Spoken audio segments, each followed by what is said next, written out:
अध्याय 8।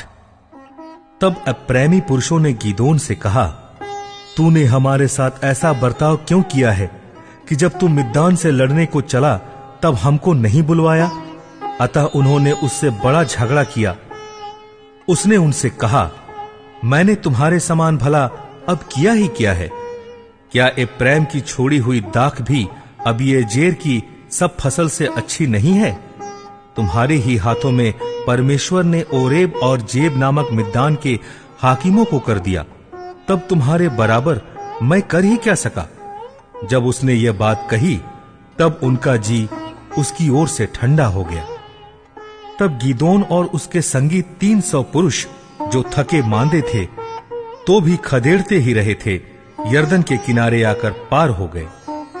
तब उसने सुक्कोत के लोगों से कहा, मेरे पीछे इन आने वालों को रोटियां दो, क्योंकि ये थके मांदे हैं, और मैं मिद्यान के जेबह और सल्मुन्नाह नामक राजाओं का पीछा कर रहा हूं।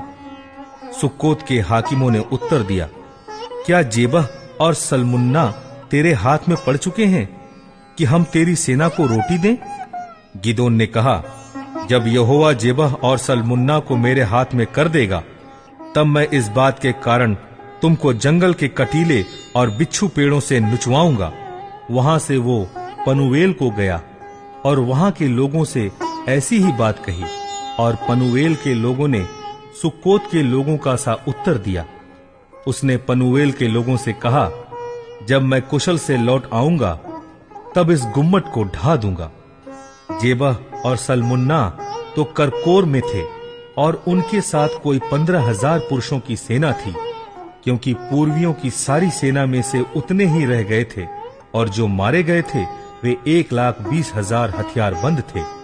तब गिदोन ने नोबह और योगबहा के पूर्व की ओर डेरों में रहने वालों के मार्ग से चढ़कर उस सेना को जो निडर पड़ी थी मार लिया।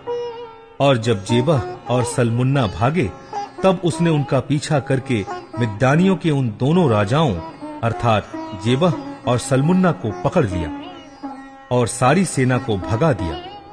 और योआश का पुत्र गिदोन हेरेस नामक चढ़ाई पर से लड़ाई से लौटा और सुक्कोत के एक जवान पुरुष को पकड़कर उससे पूछा, और उसने सुक्कोत के 77 हाकिमों और वृद्ध लोगों के पते लिखवाए।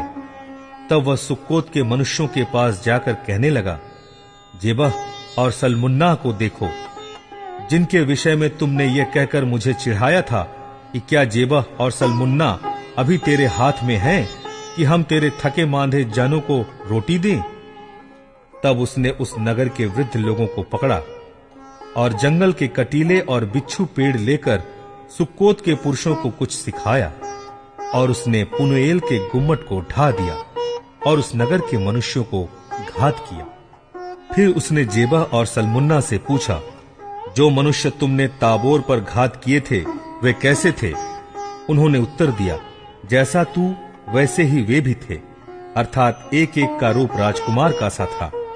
उसने कहा, वे तो मेरे भाई वरन मेरे सहोदर भाई थे।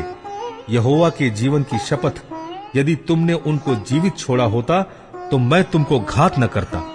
तब उसने अपने जेठे पुत्र यतेरे से कहा, उठकर इन्हें घात कर। परंतु जवान ने अपनी तलवार न खींची, क्योंकि वो उस समय तक लड़का ही था, इसलिए वो डर गया।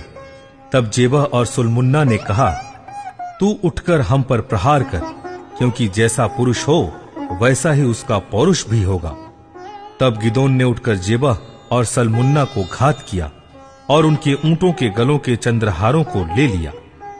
तब इस्राएल के पुरुषों ने गिदोन से कहा, तू हमारे ऊपर प्रभुता कर, तू और तेरा पुत्र और पोता भी प्रभुता करे, क्योंकि तूने हमको मिद्यान के हाथ से छुड़ाया है।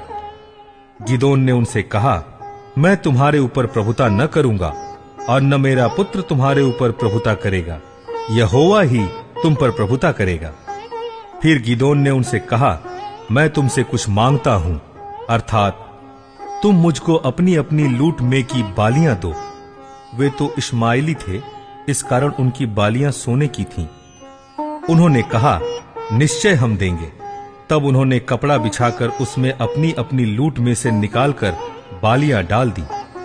जो सोने की बालियां उसने मांग ली उनका तौल 1700 शेकेल हुआ, और उनको छोड़ चंद्रहार, झुमके और बैंगनी रंग के वस्त्र जो मिद्यानियों के राजा पहने थे, और उनके ऊंटों के गलों की जंजीर, उनका गिदोन ने एक एपोद बनवाकर अपने ओपरा नामक नगर में रखा, और सारा इज़राइल वहां व्यभिचारिणी के समान उसके पीछे हो लिया, और वो गिदोन और उसके घराने के लिए फंदा ठहरा।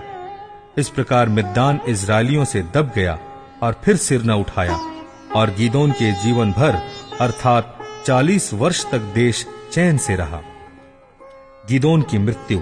योआश का पुत्र यरुब्बाल जाकर अपने घर में रहने लगा, और गिदोन के 70 बेटे उत्पन्न हुए, क्योंकि उसकी बहुत सी स्त्रियां थीं, और उसकी जो रखेल शकेम में रहती थी, उसके एक पुत्र उत्पन्न हुआ, और गिदोन ने उसका नाम अबीमेलेक रखा। अंत में योआश का पुत्र गिदोन पूरे बुढ़ापे में मर गया, और अबीएजेरियों के ओपरा नामक गांव में उसके पिता योआश की कब्र में उसको मिट्टी दी गई। गिदोन के मरते ही इज़राइली फिर गए और व्यभिचारिणी के समान बाल देवताओं के पीछे हो लिए, और बाल बरीत को अपना देवता मान लिया, और इज़राइलियों ने अपने परमेश्वर यहोवा को, जिसने उनको चारों ओर के सब शत्रुओं के हाथ से छुड़ाया था, स्मरण न रखा, और न उन्होंने यरुब्बाल अर्थात गिदोन की उस सारी भलाई के अनुसार जो उसने इज़राइलियों के साथ की थी, उसके घराने को प्रीति दिखाई।